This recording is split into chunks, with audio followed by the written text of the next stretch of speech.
হযরত wise কুরনি রাহমাতুল্লাহ আলাইহের যখন 9 বছর বয়স হলো তখন তার বাবা পরলোক গমন করেন। তাই বিধবা মাকে দেখাশোনা করার জন্য বাধ্য হয়ে তিনি বাবার কাপড়ের দোকানে ব্যবসার হাল ধরেন। ব্যবসা করে যা উপার্জন করতেন তা দিয়েই মা ছেলের জীবন একরকম কেটেই যাচ্ছিল। কিন্তু আল্লাহর ইচ্ছা বোঝা কঠিন। একদিন ভোরবেলা তিনি দোকানে গিয়ে দেখলেন দোকানের সমস্ত জিনিসপত্র কারা যেন চুরি করে নিয়েছে। খবর শুনে তার মাও দোকানে আসলেন। তার মা দোকানের এই অবস্থা দেখে বললেন, বাবা ওয়াইস, আমাদের এবারে কি হবে, কি করে দিন চলবে আমাদের? তখন বালক ওয়াইস তার মাকে সান্ত্বনা দিয়ে বললেন, আম্মাজান, আল্লাহ তাআলা যা করেন ভালোর জন্যই করেন। অতঃপর বালক ওয়াইস কুরনি রাহমাতুল্লাহ আলাইহে এক ধনী প্রতিবেশীর ভেড়া চরানোর কাজে নিযুক্ত হলেন। প্রতিদিন তিনি ভেড়ার পাল নিয়ে মাঠে যেতেন। সারাদিন ভেড়াগুলো চড়াতেন আর ক্লান্ত হলে গাছের ছায়ায় বসে বিশ্রাম নিতেন। একদিন বালক ওয়াইস কুরনি রাহমাতুল্লাহ আলাইহে ভেড়াগুলো মাঠের মধ্যে ছেড়ে দিয়ে পাশের একটি জঙ্গলে প্রবেশ করলেন। গভীর জঙ্গলের ভিতর দিয়ে তিনি যাচ্ছিলেন। যেতে যেতে তিনি হঠাৎ দেখতে পেলেন একজন দরবেশ সেখানে বসে ধ্যানে মগ্ন আছেন। তিনি দরবেশের কাছে গিয়ে দাঁড়ালেন। হঠাৎ দরবেশের ধ্যান ভেঙে গেল। তখন দরবেশ বালক ওয়াইস কুরনি রাহমাতুল্লাহ আলাইকে জিজ্ঞেস করলো, বাবা তুমি কে? আমার কাছে তুমি কি চাও? বালক ওয়াইস কুরনি রাহমাতুল্লাহ আলাইহে তখন নিজের পরিচয় এবং অবস্থার কথা বর্ণনা দিলেন। তার অবস্থা শুনে দরবেশের দয়া হলো। তাই তাকে নিজের কাছে বসিয়ে অনেক সময় ধরে আলোচনা করলেন এবং বললেন, তুমি সময় পেলে আমার কাছে এসো, কিন্তু সাবধান, কাউকে সঙ্গে নিয়ে আসবে না আর আমার কথা কারোর সাথে বলবে না। তারপর থেকে বালক ওয়াইস কুরনি রাহমাতুল্লাহ আলাইহে ভেড়াগুলো মাঠে ছেড়ে প্রতিদিন সেই দরবেশের কাছে যেতেন। দরবেশ যা উপদেশ দিতেন তিনি তাই মনোযোগ দিয়ে শুনতেন। তিনি সেখানে যতক্ষণ থাকতেন দুনিয়ার কোনো কথা তার মনে থাকতো না। দরবেশ যখন বলতেন, যাও বাবা, তুমি তোমার মালিকের ভেড়াগুলো দেখাশোনা করো, তখন তার ভেড়ার কথা মনে পড়তো এবং সেখান থেকে চলে আসতেন। একদিন তিনি ভেড়ার পাল নিয়ে বাড়িতে ফিরলেন। তখন মালিক দেখতে পেল যে অনেকগুলো ভেড়া হারিয়ে গেছে। মালিক তাকে জিজ্ঞেস করলেন, হে ওয়াইস কুরনি, আমার ভেড়াগুলো কমলো কেন? তুমি রাখালের দায়িত্বে থাকা অবস্থায় ভেড়াগুলো কোথায় হারিয়ে গেল? তখন ওয়াইস কুরনি রাহমাতুল্লাহ আলাইহে মালিককে কোনো জবাব দিতে পারলেন না। এর ফলে মালিক রেগে গিয়ে তাকে কাজ থেকে বাদ দিলেন। অতঃপর তিনি কাজ হারিয়ে আবারও সেই দরবেশের কাছে চলে গেলেন। সারাদিন দরবেশের কথা শুনে এবং সন্ধ্যার প্রায় কাছাকাছি সময় জঙ্গল থেকে কিছু ফলমূল নিয়ে বাড়িতে মায়ের কাছে আসলেন।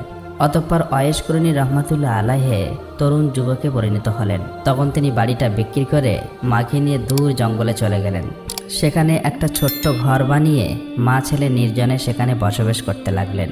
বাড়ি বিক্রি করার টাকা দিয়ে তিনি একটি দুধের উট কিনলেন। ফলে উটের দুধ আর জঙ্গলের ফলমূল খেয়ে তাদের দুজনার জীবন কোনো রকম কেটে যেতে লাগলো। তারপর থেকে তিনি আর কখনোই লোকালয়ে বের হতেন না। সেখানে তিনি ইবাদত বান্দিগিতে মগ্ন থাকতেন আর অন্ধ মায়ের খেদমত করতেন। তিনি যদিও রসুলের যুগের মুসলিম ছিলেন, কিন্তু অন্ধ মাকে রেখে কখনোই রসুলের সঙ্গে দেখা করতে পারেননি। এদিকে একদিন সাহাবীদের সাথে কথা বলার সময় নবী করিম সাল্লাল্লাহু আলাইহি ওয়াসাল্লাম বললেন, আমার উম্মতের মধ্যে এমন একজন লোক আছেন যার সুপারিশে আল্লাহ তাআলা বনি মুজার এবং বনি মরিয়াদের যত বকরি রয়েছে এবং এই বকরিগুলোর গায়ে যতগুলো পশম রয়েছে ততগুলো গুনাহার বান্দাকে মাফ করে জান্নাতে প্রবেশ করবেন। তখন সাহাবারা জিজ্ঞেস করলেন, হে আল্লাহর রাসূল, কে সেই ভাগ্যবান উম্মত? উত্তরে রাসূল সাল্লাল্লাহু আলাইহি ওয়াসাল্লাম বললেন, তার নাম হচ্ছে ওয়াইস কুরনি। তখন সাহাবারা আবারও জিজ্ঞেস করলেন, হে রাসূলুল্লাহ, আমরা তো কখনোই কোনোদিন এই নামের কোনো উম্মতকে আপনার কাছে আসতে দেখিনি, আপনি কি তাকে চেনেন? তখন নবী করিম সাল্লাল্লাহু আলাইহি ওয়াসাল্লাম বললেন, আমি তাকে অবশ্যই চিনি, কিন্তু আজ পর্যন্ত তার সাথে আমার সরাসরি সাক্ষাৎ হয়নি। এসব শুনে সাহাবারা আশ্চর্য হয়ে গেলেন। এরপরে সাহাবারা তার পরিচয় জানার জন্য এবং তাকে খুঁজে বের করার জন্য অস্থির হয়ে গেলেন। কিন্তু নবী করিম সাল্লাল্লাহু আলাইহি ওয়াসাল্লাম যতদিন জীবিত ছিলেন ততদিন তার কেউ পরিচয় জানতে পারেননি এবং তার সাথে দেখাও করতে পারেননি। একদিন কয়েকজন সওদাগর খাবার জিনিসপত্র বোঝাই করা নৌকা নিয়ে সাগর পাড়ি দিয়ে মিশর থেকে মদিনায় যাচ্ছিল। ওই নৌকায় ছেঁড়া কাপড় পরা একজন পাগলও ছিল। যাত্রীদের মধ্যে কেউ তাকে চিনত না। অতঃপর নৌকা যখন সাগরের মাঝখানে গেল তখন আকাশ মেঘাচ্ছন্ন হয়ে গেল। দেখতে দেখতে প্রচণ্ড ঝড় বৃষ্টি শুরু হয়ে গেল। ফলে প্রচণ্ড ঝড়ের কারণে নৌকা ডুবে যাবার মতো অবস্থা হয়ে যায়। নৌকার যাত্রীরা সবাই আতঙ্কিত হয়ে আল্লাহ তাআলাকে ডাকতে লাগলো। এমন সময় হঠাৎ করেই সেই পাগলটা পানিতে নেমে গেল। সমস্ত যাত্রীরা অবাক হয়ে গেল, কারণ পাগলটা দিব্যি পানির উপর দাঁড়িয়েছিল। তারপর পাগলটা পানির উপর নামাজ পড়া শুরু করে দিল। নামাজ শেষ করে সে যাত্রীদের দিকে তাকালো। এই দৃশ্য দেখে যাত্রীরা বুঝে গেল নিশ্চয়ই তিনি আল্লাহ তাআলার বুজুর্গ মানুষ। সবাই তখন চিৎকার করে বলল, হুজুর, আমাদের জন্য আপনি দোয়া করুন। তখন তিনি বললেন, তোমরা তোমাদের মাল এবং দুনিয়ার মায়া ছেড়ে দিয়ে বিসমিল্লাহ বলে নৌকা থেকে নেমে আমার কাছে চলে এসো। তখন যাত্রীরা বলল, হুজুর, আমরা এই পানির উপর দিয়ে কিভাবে যাব?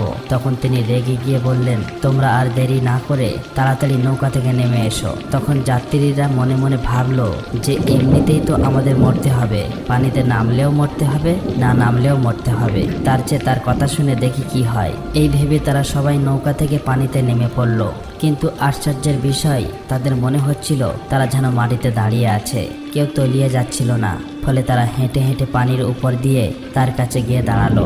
সঙ্গে সঙ্গে সেই নৌকাটি মালামাল সহ পানির মধ্যে তলিয়ে গেল।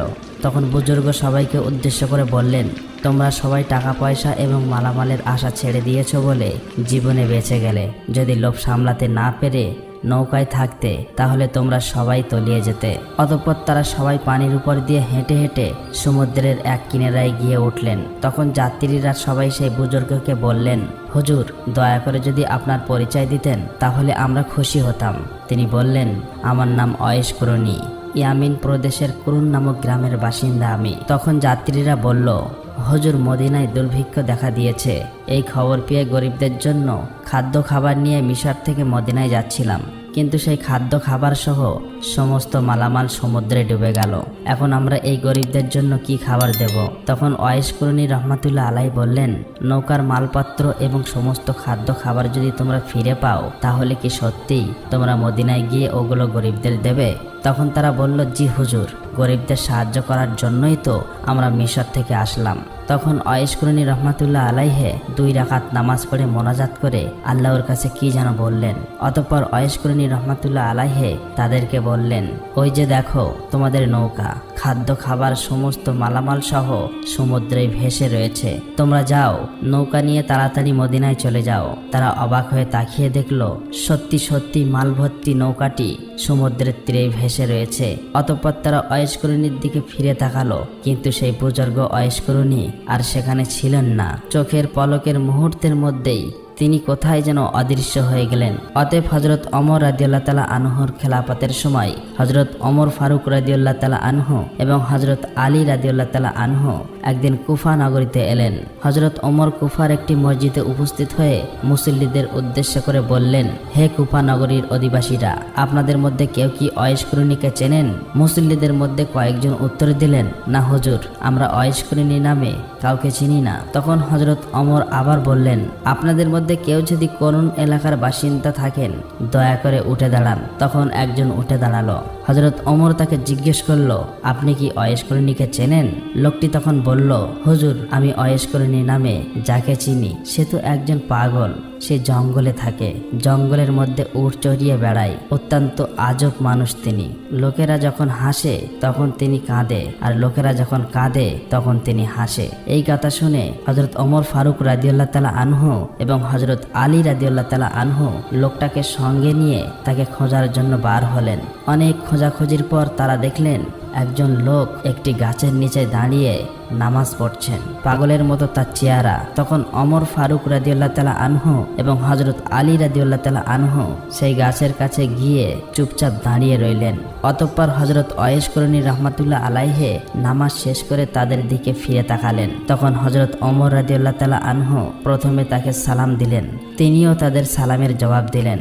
অতঃপর হযরত ওমর ফারুক রাদিয়াল্লাহু তাআলা আনহু তাকে জিজ্ঞেস করলেন, আপনি দয়া করে আপনার পরিচয় দিন। তখন ওয়াইস কুরনি রাহমাতুল্লাহ আলাইহি বললেন, আমি আব্দুল্লাহ। তখন হযরত ওমর রাদিয়াল্লাহু তাআলা আনহু বললেন, আমরা সবাই তো আব্দুল্লাহ অর্থাৎ আল্লাহর বান্দা, আমি আপনার বাবা মায়ের দেওয়ার নামটি জানতে চাই। তখন তিনি বললেন, আমার বাবা মা আমার নাম রেখেছিল ওয়াইস, কিন্তু লোকেরা আমাকে ওয়াইস কুরুনি বলে ডাকে। তখন হযরত ওমর ফারুক রাদিয়াল্লাহু তাআলা আনহু বললেন, হুজুর আপনি দয়া করে আপনার ডান হাতটি দেখাবেন কি? তখন ওয়াইস কুরুনি রহমাতুল্লাহ আলাইহি তার ডান হাতটি এগিয়ে দিলেন। তারা দুজনেই তার ডান হাতের তালুতে দিরহাম আকারের একটি দাগ দেখতে পেলেন। তখন তারা দুজনেই ওয়াইস কুরুনি রহমাতুল্লাহ আলাইহির ডান হাত ধরে চুমু খেলেন। তারপর তারা তাদের দুজনার পরিচয় দিয়ে বললেন, প্রিয় নবী হযরত মুহাম্মদ সাল্লাল্লাহু আলাইহি ওয়াসাল্লাম তার ইন্তেকালের আগে তার প্রিয় উম্মতের আকৃতির কথা আমাদের সঙ্গে বলে গিয়েছেন। আমরা আপনার চেহারা আকৃতি এবং ডান হাতে থাকা নিদর্শন দেখে বুঝলাম নবী করিম সাল্লাল্লাহু আলাইহি ওয়াসাল্লাম তার ইন্তেকালের আগে যে বুজুর্গ উম্মতের কথা বলে গিয়েছেন আপনি সেই ব্যক্তি, আপনি সেই ওয়াইস কুরুনি।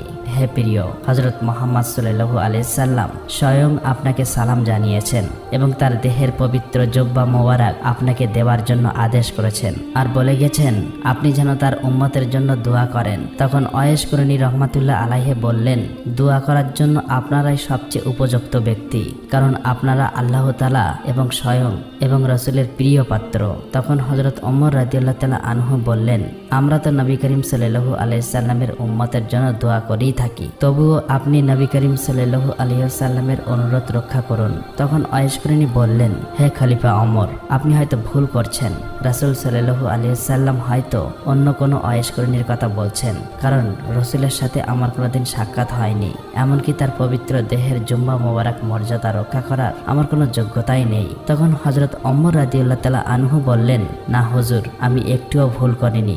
যে নিদর্শনের কথা বলে গিয়েছেন তার প্রত্যেকটি আপনার মধ্যে আমি দেখতে পেয়েছি। সুতরাং আমার মনে এই কথা বলতে বিন্দুমাত্র সন্দেহ নেই যে আপনাকে রাসূল সাল্লাল্লাহু আলাইহি ওয়াসাল্লাম তার পবিত্র দেহের জুম্মা দান করে বলে গিয়েছে। তখন ওয়াইস কুরুনি রহমাতুল্লাহ আলাইহি বললেন, বেশ, তাহলে রাসূল সাল্লাল্লাহু আলাইহি ওয়াসাল্লামের দেহের পবিত্র জুম্মা মোবারক আমাকে দিন, আমি সেই জুম্মা পরিধান করে সমস্ত উম্মতের জন্য দোয়া করি। তখন হযরত ওমর ফারুক রাদিয়াল্লাহু তাআলা আনহু ওয়াইস কুরুনির হাতে পবিত্র জুম্মা মোবারক তুলে দিলেন। তিনি জুব্বাটি নিয়ে সামান্য একটু দূরে গেলেন।